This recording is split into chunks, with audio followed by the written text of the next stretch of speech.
সরকারি প্রকল্পের ট্যাপ কেলেঙ্কারিতে নড়ে চড়ে বসেছে প্রশাসন। মালদা জেলায় ট্যাপ কেলেঙ্কারিতে চাঞ্চল্য ফেলে দিয়েছে রাজ্য জুড়ে। পড়ুয়াদের ট্যাপ কেনার জন্য বরাদ্দ 10,000 টাকা করেছে রাজ্য সরকার।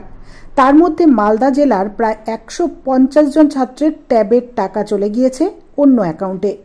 অভিযোগ উঠেছে জেলার 3টি স্কুলের বিরুদ্ধে।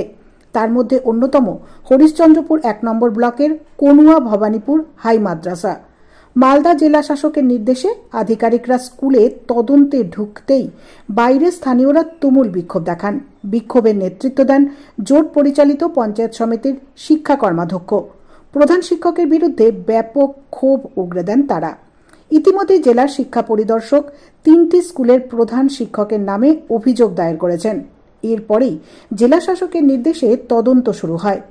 কনুয়া ভবানীপুর হাই স্কুলে তদন্তে আসেন চাঁচলের এসডিও সৌভিক মুখার্জি, চাঁচল মহকুমা পুলিশ আধিকারিক সোমনাথ সাহা, হরিশ্চন্দ্রপুর থানার আইসি মনোজিৎ সরকার সহ জেলা শিক্ষা দপ্তরের আধিকারিকরা। প্রায় 1.5 ঘন্টা চলে তদন্ত। তারপর বেরিয়ে যান আধিকারিকরা। আমরা বিভিন্ন সংবাদ মাধ্যমের মাধ্যমে জানতে পেরেছি, ইভেন আজকে জানতে পারলাম যে প্রশাসনিক লোক আজকে স্কুলে এসেছেন। সেই যে ট্যাবের যে সরকারি যে অর্থ, সেই অর্থ যে তছরূপ হয়েছে, সেই যে কেলেঙ্কারি হয়েছে, তারই প্রতিবাদে আমরা এখানে সামিল হয়েছি। আমাদের অভিযোগ হচ্ছে যে পশ্চিমবঙ্গ সরকার বাহাদুর তার যে সরকারি যে প্রকল্প, যে প্রকল্পের জন্য যে ছাত্রদের জন্য যে 10,000 টাকা করে ট্যাব কেনার জন্য বরাদ্দ করেছেন, কিন্তু ছাত্ররা কিন্তু পায়নি।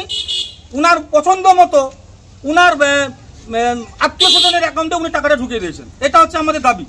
কলা খাবেন আপনি, কলা খেয়ে আপনি খসাটা ফেলবেন, সেই খসা যদি আপনার পায়ের তলায় পড়ে তো পড়তে তো হবে আপনাকে। আপনি কি করে কথাটা বলতে পারেন? সারা ভারতবর্ষের মধ্যে নজিরবিহীন ঘটনা কোনো ভবানীপুর হাই স্কুল, একটার পরে এখানে ঘটনা ঘটছে।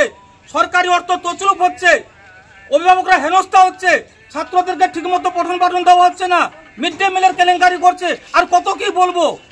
এর আগেও অনেক অভিযোগ হয়েছে। আমার কাছে যা খবর আছে, আপনি তো মাস্টার রোল তৈরি করেছেন। ছাত্রের নাম, তার বাবার নাম, তার অ্যাকাউন্ট নাম্বার, আইএফসি কোড আপনি লিখে তো আপনি পাঠিয়েছেন।